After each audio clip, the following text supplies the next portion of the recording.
basket. James catches, puts up a three. Won't go. Rebound Bosh.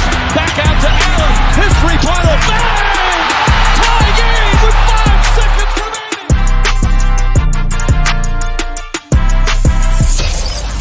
Welcome to the Ultimate Super Coach and Fantasy Sports Show. You are now listening to the Insight Fantasy Sports Podcast.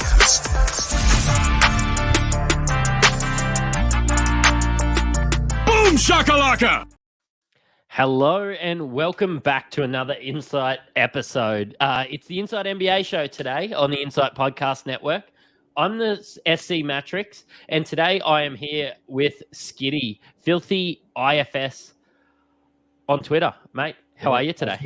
Yeah, that's me, Matty. Yeah, I'm going well, mate. Yeah, very keen to stick into a couple of Warriors, a bit of Warriors talk with you today. It's our first one together, so I'm very excited for that. Do apologies for the language. Me and Matty do bring it out in each other. So, yeah, let's get stuck in. Yeah, no, I'm excited to talk about the Golden State Warriors, but a bit of housekeeping out of the way. Shout out to one of our sponsors, Fantasy Scores. Unlock your team's potential by a mathematically precise way to quantify player value. You can integrate with your Yahoo League, connect to your live draft, sync lineups, highlight waiver pickups, schedule waiver pickups, and much, much more. Use the code INSIGHT to get yourself $5 off. So the Warriors, man, I'm not super excited about the Warriors this year. How about you? I mean, from like watching them standpoint, yeah, like, you know, they're probably going to be the exact same Warriors of old. But fantasy wise, yeah, no, I'm sharing your disgruntlement. This is just the same old as every other year. Look, Steph's going to Steph it. So, you know, that's the best thing to be able to pretty much watch. And then let's dive in and we'll see if we can figure something out from like this team that maybe can happen. So, yeah. I think that they'll be a really good basketball team. I think that they'll be real top heavy on the fantasy front. And I suppose when you have a look at their ins and outs, there's 2 big names I like to talk about. But run us through the ins today, man. Yeah, so ins, Chris Paul coming over from Phoenix via Washington. We get Dario Saric, who's actually not a bad pickup, 7-footer coming from OKC and Phoenix. And then Corey Joseph, who is just the biggest minutes grab from Detroit that you'll ever see, just getting in the way of guys that should be taking minutes, but, either way. And then the 19th pick, they get Brandon Podziemski, who I really like. I think his fantasy game is really nice. He's an all-rounder, can get assists, rebounds, points. He's obviously not going to have any fantasy value this year, but it's one for dynasties. Trace Jackson-Davis, he was a bit lower on mine. It's just a center that can't shoot. Not big on him, but he is a big body, and he can work himself really well in the post. Just needs to expand the three-point game. And Lester Quinones, who dominated the Summer League on a two-way. And, I could honestly see him filling that Anthony Lamb role a little bit this year. But, yeah, not fantasy relevant at all. And who's going out? Yeah, look, I'm going to bring up one guy because I think I won't bring him up the whole show. And people know we're Australian. Corey Joseph is like Canadians' Delhi. I'm just going to leave that there. I'm just going to go to the outs then. And there's one big one we're talking about, and that's Jordan Poole going to Washington in a, I suppose, they just got him out of town, which should get their guys a little bit more ball. Patrick Baldwin Jr. goes off to Washington. Ryan Rollins goes off to Washington. Dante DiVincenzo goes to the Knicks, and Ty Jerome ducks off there. I suppose, is it addition by subtraction with Jordan Poole leaving? I mean, yeah, but it just depends on what's going to happen with Chris Paul. Like, is he the starter? Is he the bench man? Like, obviously they're going to try and pump minutes into him as much as possible, or so they say. But, geez, I just don't know how that lineup works. If you have Paul, Steph, Clay, Wiggins, and Dre, like, it's not a massive defensive team. Like, you throw that out there against Jokic, Jesus Christ, he's going to eat. Yeah, I think you'll find in those big matchups, and for those listening at home, we've just chucked up the starters because that's what we've started leading into. And I think that we'll find Kevon Looney coming in. And I just had to do some last minute editing, which is probably why you'll see it ordinary. I'm not the most tech savvy human in the world. But realistically, I thought Kevon Looney was a lock to start on this lineup. Yeah. And Kerr's come out and said that CP3 starts. Skiddy's got some concerns about how they sort of fit in there. I do like Steph off the ball, though. He is one of the best movers off the ball in the NBA that I've probably ever seen. I think Chris Paul starting might affect some of those Draymond Green assists, which are really high out of position, because Chris Paul won't just do a Steph Curry and give Draymond Green the ball at the top end and jog around the court. Chris Paul doesn't do that. He handles the ball. He's the man. I wonder if maybe in this lineup it's Draymond Green that goes to the bench for a Kevon Looney, and then he sort of comes in. Draymond sort of comes in for Chris Paul. I'm not entirely sure how it works out. Yeah, no, I'm right there with you because we all know about the famous Warriors death lineup, which was Steph, Clay, Iggy, Draymond, and who's the other small bloke that I'm forgetting? Harrison Barnes. And obviously that played extremely well just because Draymond was so switchy and they had like the bigger bodies. I just don't think the death lineup works when you're substituting Iggy with Chris Paul. Like it's just, I don't know, it just seems weird because even with Jordan Poole, it didn't really work that well besides that a series against Boston for the finals 2 years ago.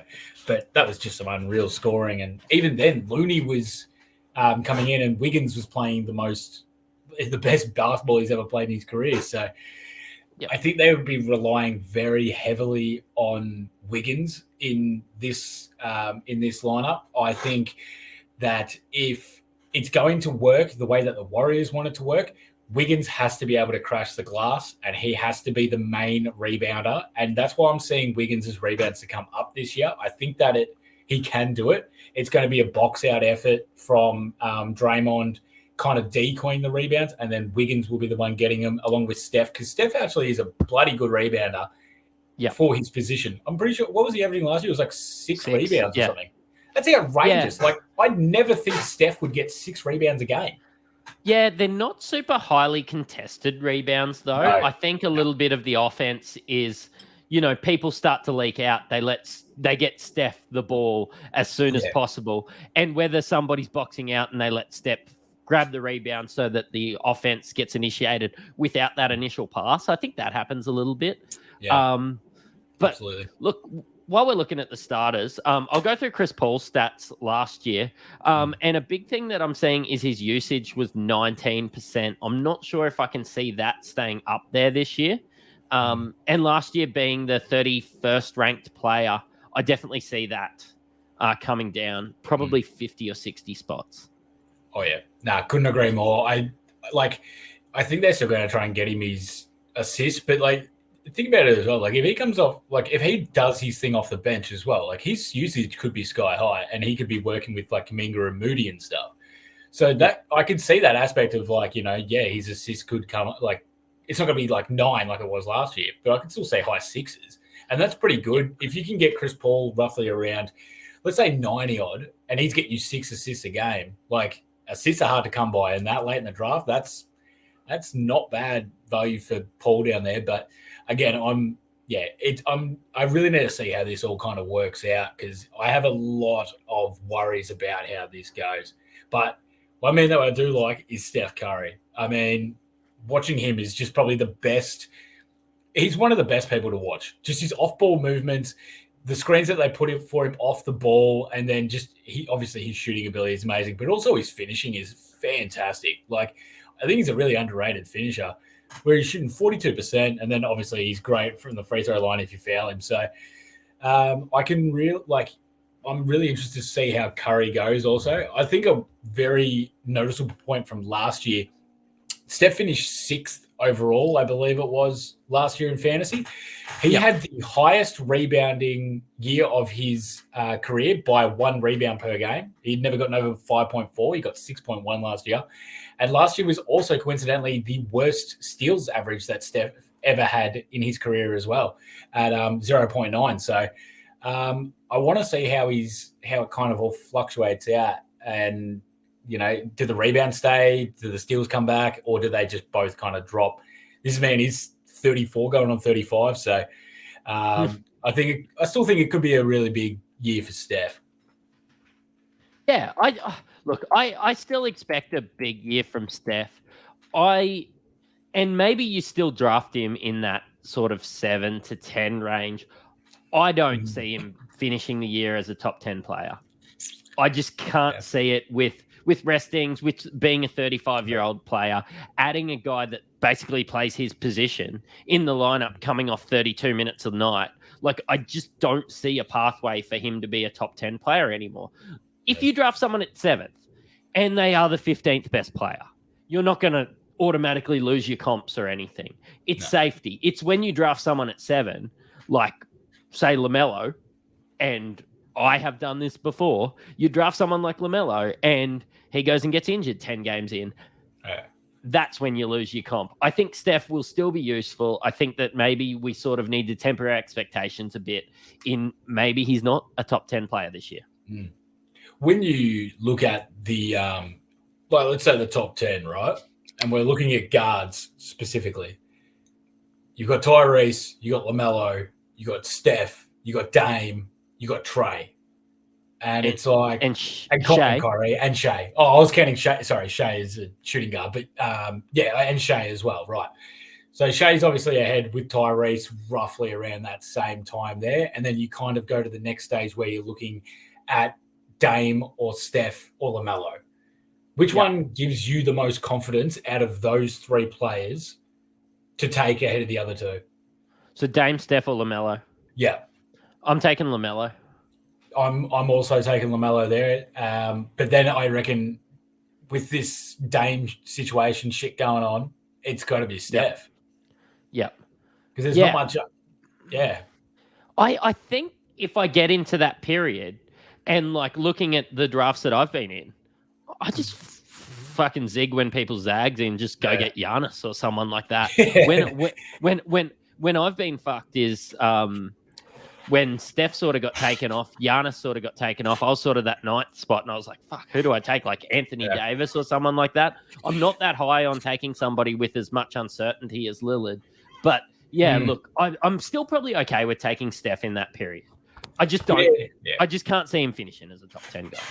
It's fair. I mean, the thing is, it's still Steph. Steph's going to Steph. Yep. And, like, that's why I keep saying as well about Dame is – it's still Dame. Like, if he plays in Portland, he's going to put up massive numbers. Like, he could be top 5 in fantasy if he stays in Portland. If he goes to Miami, I don't think he misses out very much. I think Bam misses out more than anything. I think Dame's still going to Dame. So I don't know why everyone's souring so much on him. Like, do they really think he's going to sit out? No. But still, the free throw percentage is what keeps Steph, and the other like stats around it is what keeps Steph so high. Like, if you punt blocks, Steph's like 3rd, like ADP 3, because he doesn't get any blocks, and LaMelo gets a couple here and there. But if you punt blocks, Steph's an obvious choice. Yeah. Look, I agree with you. And you know what? I didn't expect this much chat just talking about the point guards with these guys. You did ask me. You did ask me a little bit of an ADP battle with Steph Curry, Damian Lillard, and LaMelo. But people I'm seeing in and around Chris Paul, I am going to ask you 3 guys, and you let me know who you'd take. Because I think Chris Paul is at the end of them for me. So we go Chris Paul, Josh Giddey, or Tyrese Maxey. See, it's a clear cut. It's Giddey, one, without a doubt. Like, it's Giddey. He can get the points, rebounds, assists. He can even get steals. Yeah, his percentages hurt a little bit, but mate, if you're punting free throws, Giddey's just skyrockets up there. So I'll take Giddey anyway. I'll take the flyer that he can bump his free throws up. Maxey to Chris Paul, I mean, I think I want Maxi. If Harden goes as well, Maxi's going to come up. Like, he is rising. I'm not a massive fan of taking like these combo guards that can only score and they don't do shit all else. Like, I don't really like taking that kind of player unless it's like I get a lot of value for their actual points later on. But like, like Simons, I'm not not massive on Simons. Like Lou Will when he was at the Clippers and he was just putting up 23 points per game, like it was nothing. Like, but I would still take Maxi because I'm so sure of his position. And if Harden leaves, then he's just going to rise and rise and rise in my books. And I'm not confident in CP3's. I mean, his assists are nice, but I'm not confident in how much game time he's actually going to play. Yeah, I'm the same. I think I'd prefer Maxi over Giddey. Those percentages are nice. And I think that he could very easily be a top 50 player that's getting taken in and around that 70 range. But moving on to Klay Thompson and Andrew Wiggins, which nearly play the same position. One is a little bit of a slasher and one being a little bit of a shooter. Even though Wiggins has been, making his threes, it's hard to compare against, Klay Thompson, one of the greatest shooters of all time, shooting 4.4 threes a game and still getting drafted in and around that 100 range. I like him for value. Yeah, I mean, at the 100 range, but again, like, let's put it out here, Matty. If you don't give a shit about threes, Klay is nothing to your team. Absolute stuff all. We're going to have a look here on the Fantasy Z scores for this year. So Klay is projected to go at 97 in normal categories. If you take out threes, Klay drops a whopping 78 spots and goes to 175. So that's just going to show that majority of his value is either coming from points or threes. Those two categories, he's dropped off the others. And 175, that is not a draftable player in 12-team, 9-cat formats. Yeah, I don't mean to, be a shameless plug on these fantasy scores, but realistically... plug it up, fuck it. Yeah, you could have a look, and obviously in the very, very bright green is his threes. That's sort of what he adds. But, still in the green is, his free throw percentage, his turnovers, his points are really good. You start to punt something like steals, and you see Klay Thompson moving up to like the 50th best player as well, because he doesn't get any steals. So I suppose it's how you build your team as to how good Klay Thompson is going to be. And I think that if you're a really bright drafter and using some tools like fantasy scores, because you can't do that with the eye test. I actually didn't know until looking today that he was that bad at steals, but you start to punt that. They're basically saying that Klay Thompson is as bad at steals as Kevon Looney is at hitting threes. Jeez, that doesn't sound about right, does it? Yeah, it doesn't, but you know what? That's what the data says. So you know what the weird thing about Klay is as well? Everyone's been like, they've always had this thing where they've said like Klay's such a good two-way player, which he has been, but it's not been because of the steals. It's because of like that, the Dylan Brooks, Isaac Okoro effect. You're a good on-ball defender, but you don't actually generate defensive stats. This is not like Mikal Bridges or anything like that, or like Alex Caruso or Gary Payton. They're really good at actually getting steals. He's a good on-ball defender because he's a big body. He can keep his feet. He's got really good feet and really good movement. But he doesn't actually generate many steals. Like if you look at Klay's steals per game from each season, he's averaged over one steal three times in his 12-year career or something like that. So like he doesn't actually generate that many steals. Steph Curry actually has generated more steals per game every year than Klay Thompson. Yep. And that just seems unfathomable. With it, yeah, it's funny. One guy, and that's a typo saying 2.4 steals per game. It's 0.5 steals per game. It was a really good copy and paste job. Thanks, guys. No worries. Look, Andrew Wiggins, 69th best player last year. You're really high on him. I've seen you in some mock drafts, and we do some mock drafts off air as well. I've seen you in some mock drafts, and you are salivating at the fact where he's going. Tell me where he is going in drafts at the moment. Hey, Andrew Wiggins at 92? Like, are we good, everyone? Like, he's got a set point, right? Like, he's the starting small forward for this Warriors team. Kuminga's not taking minutes from him. Like, Kuminga's only going power forward minutes. Moody's not doing shit.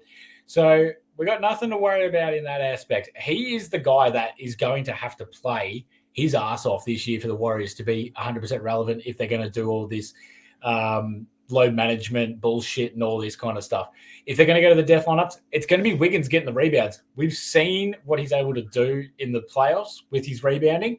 He was able to up it. He said he just needed effort, whatever. But like, yeah, exactly right. Like, come on, mate. But if he's going to be able to show this effort and if he's able to get the free throws up, then, mate, we're going to be looking back at like a top 60 player here, and you can get him at 90. Like, it doesn't take a lot for him to be able to do it.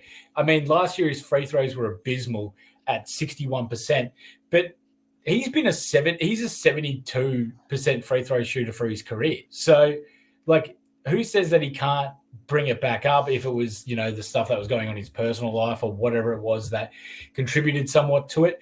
But if the rebounds come up, do you hit the free throw line and start thinking about your ex-misses? No, I erased them from my memory a long time ago. just a question. No, mate, I'm normally focused on how many bounces I need to take and then how much I'm going to miss it by. I do the same every time, and then I tell the guy from the other team standing beside me that I got shooter, and then shoot it. Yeah, I rate it. I'm still wondering how I got fouled in the first place. I mean, shit. It's got me stuff. But yeah, no, high on Wiggins. I'm a massive Wiggins fan. Little show and tell. I've got some signed Wiggins piece of the Bobcats floor. I've got signed Wiggins jerseys. Super high on Wiggins. Flex. Was absolutely madness that he's getting drafted at 90. I agree with you.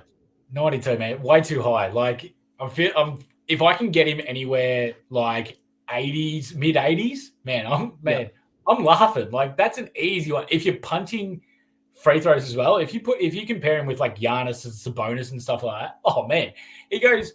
Let's just have a quickie here. I've done it. If you're punting free throws, he's a top 50 player on last year's stats. Bang. Easy. It's an easy equation. I mean, people are sleeping on it, which is fine because I'll happily take him. Like, I've got no dramas there. No, absolutely love it. And probably somebody that I think is maybe the most interesting fantasy player every year is Draymond Green. His current ADP is in and around that 103. I do think that he slides a lot because people hate him. And he's easy to hate. Have a look at that face. Yeah. But realistically, if you start punting stats, and again, I hate to keep punting on fantasy scores. I know, standard squeeze. Your plug's coming soon. I hate to keep going on about fantasy scores, but if you start punting things like turnover and free throw percentage, he becomes a top 65 player. As soon as you start punting free throw percentage and points, he becomes a top 50 player. This is a guy that you can get outside of the top 100. This is a guy. Are you targeting points, free throw percentage, and turnovers, and even threes? Just add him to your lineup. You can get tremendous value if you've built the right team. I don't go into a draft selecting what I'm going to punt before the draft. I do it on the fly and just write on your big board, write on your Google document, however you plan on drafting, points, free throw percentage, turnovers. If you're tanking these things, pick up Draymond Green. Yeah, 100%, man. Like, you're not going into a draft going, hey, I'm going to punt turnovers this one. No, you sit there, and if Giannis drops to you at like 9 or 10, you're punting free throws now. So that's just the way it goes. But yeah, never go into it actually going, I'm going to punt this, I'm going to punt that. No, if Steph falls to you at 8 or 9, you're punting, like, and you go, okay, well, I'm going to punt blocks now. Bang, Yep. no worries. You start punting blocks. That's sweet. That's when you go over to Fantasy Scores. You put in, I have Steph Curry. Who's my next options here? Where are they lining up against their 8 AP? And let's get this shit sorted. So Yeah. that's just the way to go. But yeah, Dre's an obvious. Love it. Yeah, Dre's a really Dre's good great. option. Yeah, if you're going to pump those categories. So You put the nail on the head, and I do often hear, if I'm listening to any other podcasts or anything, like about perfect pairs, and they always talk about a perfect pair of picking somebody in the first round and who you pick in the second round. That actually doesn't fucking matter most of the time. You'll win your drafts in these 80 to 140 range, probably 80 to 120, because I think that the guy that you pick last, you're going to use as a waiver wire scrub anyway. Getting Draymond Green, if you've got someone like Giannis, will win you your comp. Yeah, 100%. Absolutely. Ducking over, we're going to duck into the whole team, which I'm not too excited. There's not too many people I want to keep talking about on this team. But this show is also brought to us by the Standard Squeeze. Notice Skitty's sexy little hat there. It is helping you drink responsibly and conveniently. You can buy yourself a multi-purpose cup called a 4-in-1, which keeps your coffees hot and keeps your beers cold. And that's about all I drink during the day. Also, you can cop a combo pack of their Standard Squeeze bottles that measure the perfect 30 ml shot. They've even got a double shot in there now, which I plan on getting my hands on because that's the way that I like to drink. Saves you having to take glass bottles away. Really handy if you're going camping or going over to a mate's place. There's absolutely no breakage that can happen using this food grade quality plastic, and you can use the Insight code. It's Insight15 for 15% off anything on store, and have a squeeze for us, guys. Let's look at the whole lineup. And originally, I thought Looney was going to be in the lineup, and he's somebody also that if you're punting a couple stats, you can get amongst it, can't you? Mate, I'm actually kind of keen on Looney. Like, as a rebounding streamer. Let me finish, all right? Yeah, just stop smacking me on the ass and hurrying me ass up, all right? Rebound streamer. Looney's one of the best. He flies under the radar so hard. 9.3 rebounds last year, right? And then and he played every game. He didn't start all of them, granted, but even if you look at what he did in the playoffs, which was just unbelievable. He was phenomenal in the playoffs. I mean, he only averaged 7 points per game, but 13.1 rebounds. Okay, righto. That's including 5 offensive, Matty. And then also with almost 4 assists. So, I mean, those numbers actually make him fantasy relevant. And as much as people will tell you, hey, Looney's you don't draft Looney because there's no upside. They're 100% correct. But if you want a solid rebounder, and that can get you a little bit of steals, steals, like a couple of assists just because of how the Warriors offense works. If he's getting those 30 minutes a night, I mean, is he giving off the same vibe, the same vibes as Zubac? Like, is he more useful than Zoo is on your fantasy team? Could be. Let me tell you something for free, right? If you punt threes and free throw percentage, he's the 56th best player. If you punting points, threes, and free throw percentage, he is the 33rd best player on last year's stats. I don't think that you are going to find a perfect storm where you are punting exactly those 3 things. But I tell you what, again, going back to Giannis Antetokounmpo, if you are drafting Antetokounmpo, you are punting those stats.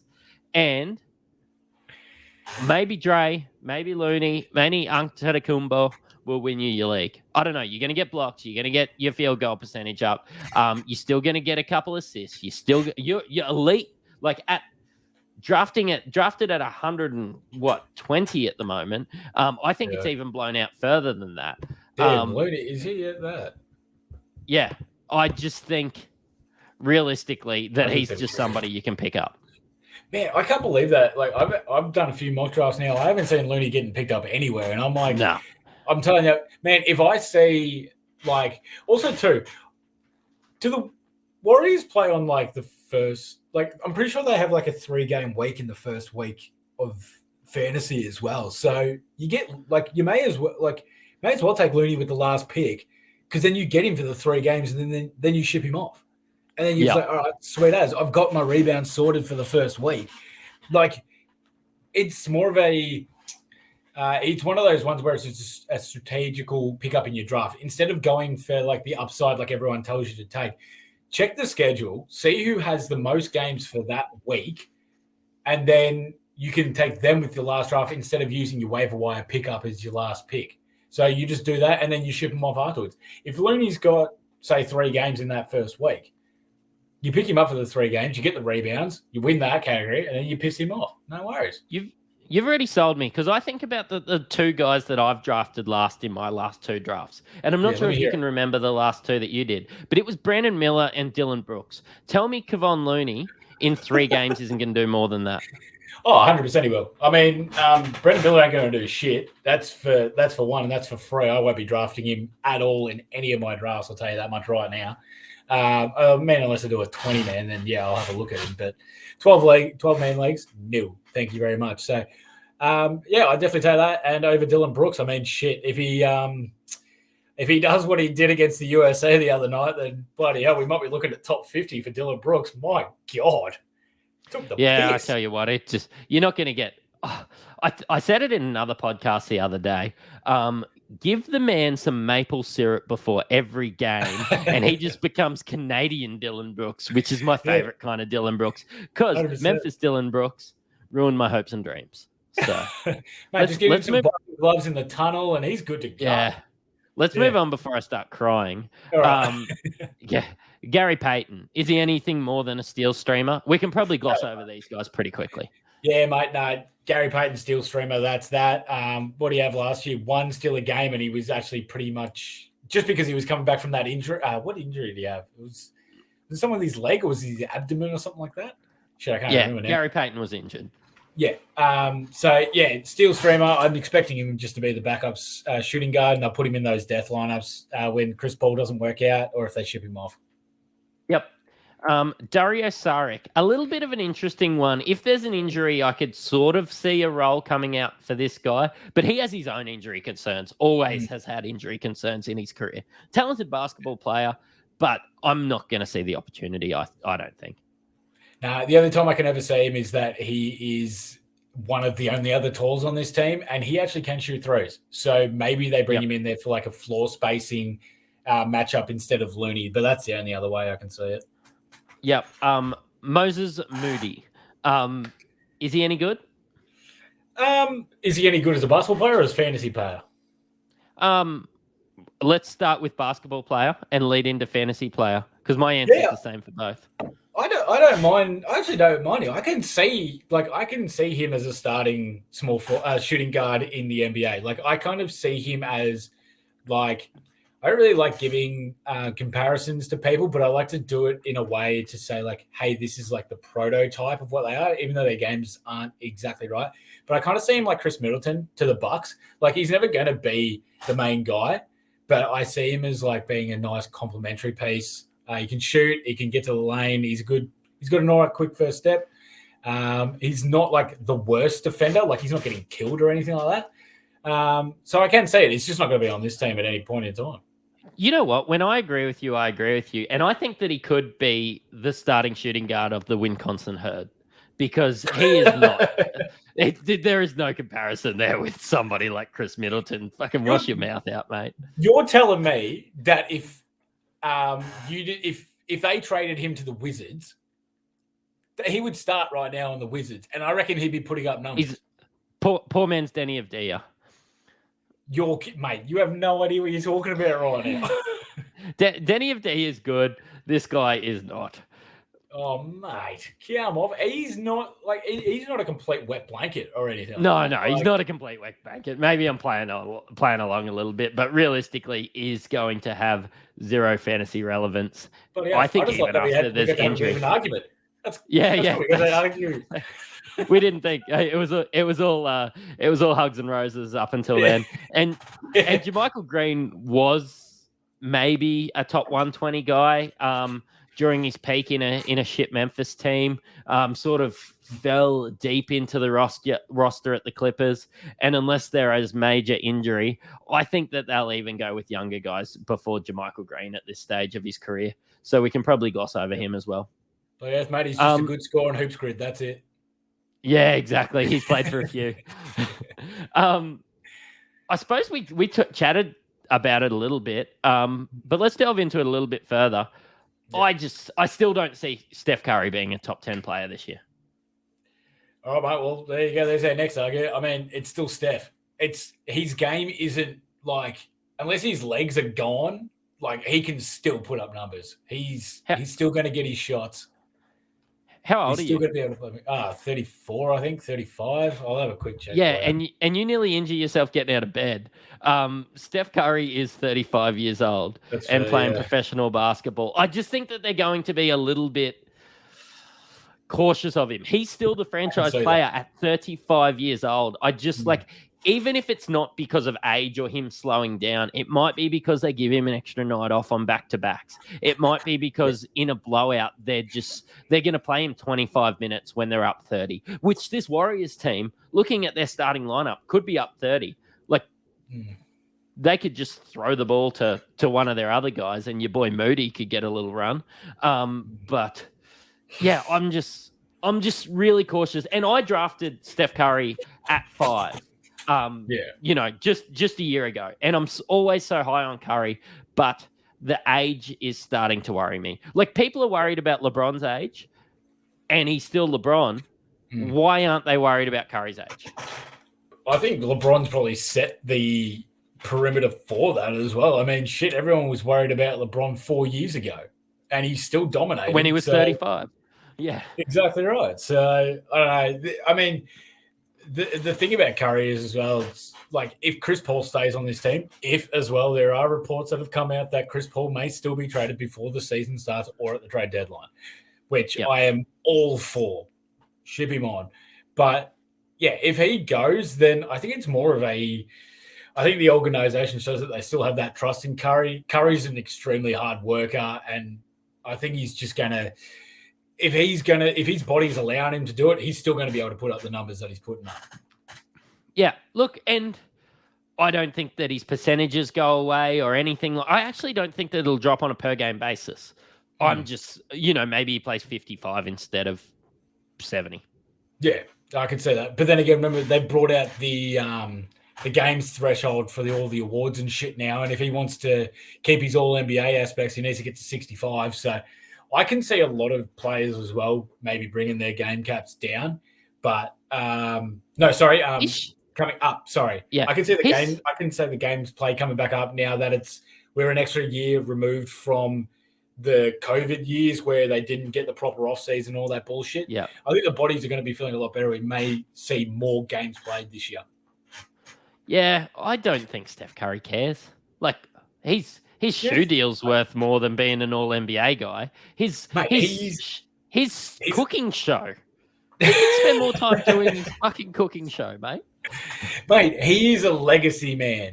Like, he has publicly come out and said that, like, he doesn't give a shit about, like, right now where they rank him right now. But, like, years down the track, he wants to be able to turn to his kids and be like, Dad's the best player, like, was the best player of all time. Yeah.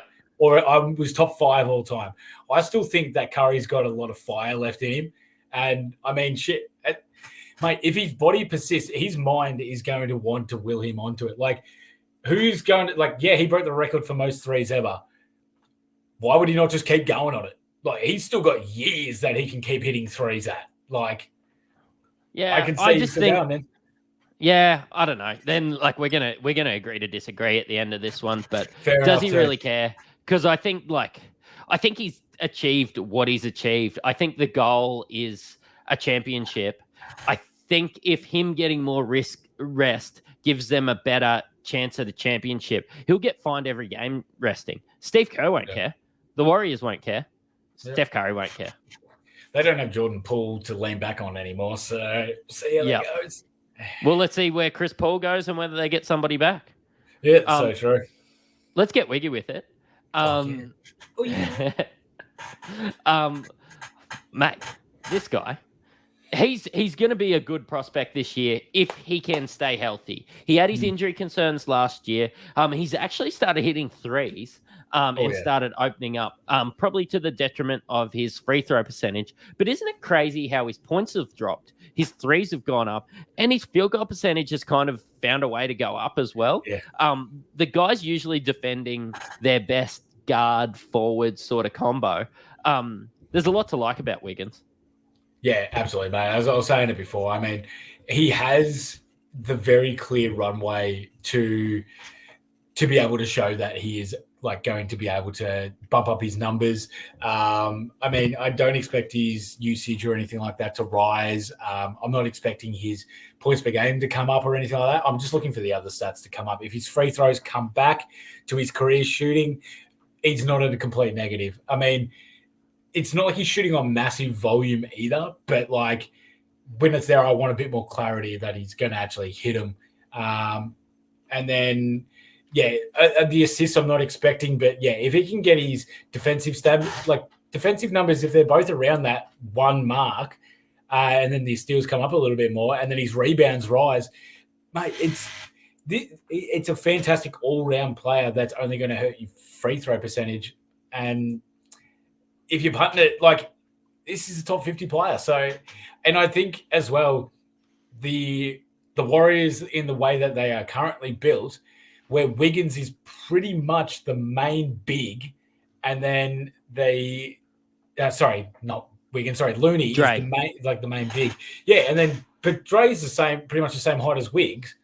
It's just that he's a bit bigger, and then Wiggins is more athletic. I still think there's going to be times where we're going to see Wiggins as he's not going to be the center per se because it's going to be Dre, but he's going to be the main rebounder on the floor. Isn't it crazy that Warriors Wiggins is better than Timberwolves Wiggins? Because it's ridiculous. Definitely better than Cavs Wiggins. He didn't play a game, only a preseason game. Yeah, he played a couple of summer leagues. He tore it up. Yeah. But realistically, it just goes to show, and this sort of is what I think with the Warriors and maybe somebody like Bradley Beal, rather than being the usage guy and the best guy on a shit team, maybe just becoming that third or fourth option on a really good team is actually makes you a better player and turns you into a better fantasy player. So, yep, I can say that. The only difference between Wiggins and Beal is that Wiggins knows how to play defense. Yeah, exactly, which doesn't always translate to fantasy points. Exactly. Talk to me about your cum bucket. Oh, I just love the cum bucket. Like, I really liked him coming out of the G League Ignite. Yeah, I mean, look, he obviously hasn't had many opportunities to shine in Golden State yet, but shit me, mate. Like, last year, he had multiple games of 20 points, 5 rebounds, 5 assists with defensive stats, and that is in under 30 minutes. So if you're putting that into context, Matty, like 25 and 5 with defensive stats, that's a bloody high player in the fantasy ranks. So I can, I can see the prototype and the build that we're looking at here with the cum bucket. And I think if he can get if the rest that are expecting to happen for Golden State happen, and Kuminga is the next up behind Draymond, I can see him being a nice little like waiver wire ad if Draymond's ever out. I think they'll pump about 30 to 32 in him, and I think working with Chris Paul will do him shitloads of wonders too. Yeah, if you start to work on him at 30 minutes, he does sort of go up to that 16 points per game, 6 rebounds, 3 or 4 assists. And I think that he can get you some counting stats. I think because this guy's been around and he was drafted, a couple years ago now. Yeah, he played in the 21-2 season and the 22-3 season. His minutes have increased, and I think that they'll increase a little bit again. Maybe you could see him around that 23 or 24 minutes. But he's only 20 years old. Yeah. And I think that his build and body is perfect for the NBA. just needs opportunity. And if that opportunity comes through Wiggins, he's one of those guys that if I see Wiggins or Dre go down, I could grab him. Oh yeah, absolutely. I mean, the most important thing that I'm seeing as well from Kuminga's workouts and everything like that is that his handle's looking really tight, actually. And if he can actually have like a bit of a handles game, like he's going to be able to force himself into minutes. What everyone has to remember is that you can't really look at the counting stats from Kuminga's whole time in the NBA. It's just because he was so bloody raw when he first came into the league, and the Warriors just were like, okay, we're going to bring you around the team, and we're just going to work you into the actual NBA. And now that he's actually starting to show that his body's filling out, he's actually understanding it a bit more. Man, he's so athletic and so explosive. So I could see, like, he will be one of my first waiver wire pickups if the opportunity presents itself, because that is a fantasy beast. Yep, and I'll be fighting you for it. Ah, shit. Mate, look, where do you predict the Warriors? How far do you see them going this year? That's a tough one, man. It's just purely on I don't like how the team is now. Like, it's so weird to say about a Warriors team, but like adding CP3 does shit all for me. Like, I just don't think it moves the needle. And I don't think their bench got any better, really. So, what's their over under? I'm not 100% sure, but I sort of see them finishing in and around that 5 range. I could see them going really well in the regular season. I think all that they need to do is make playoffs at the right time, though.